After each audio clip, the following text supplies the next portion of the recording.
Hello, के छ खबर? आज चाहिँ पानी परिरहेको छ। पानी पर्नु राम्रो पनि हो, तर कति फुलहरूलाई चाहिँ पानीले असर पुर्याउँछ। यो फुलहरू चाहिँ एकदमै हार्डी फुल हो, यिनीहरूलाई चाहिँ खासै फरक पर्दैन। भर्खर फुल्न सुरु गरेको छ।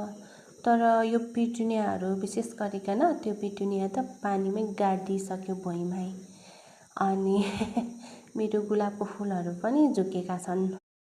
अनि कति झरेछ पनि हेर्नु न, मेरो यो गजनिया पनि हुन त माथिबाट अलिकति छाप्रो छाप्रो टाइपको छ, त्यही भएर पानी परिरहेको छैन यहाँ चाहिँ, तर पनि अलिकति बाछिट्टाहरू परिरहेछ कि यसमा पनि। अनि यता मेरो जरबेरा कस्तो सुन्दर छ कि कस्तो आनन्द लाग्छ हेर्दाखेरि है।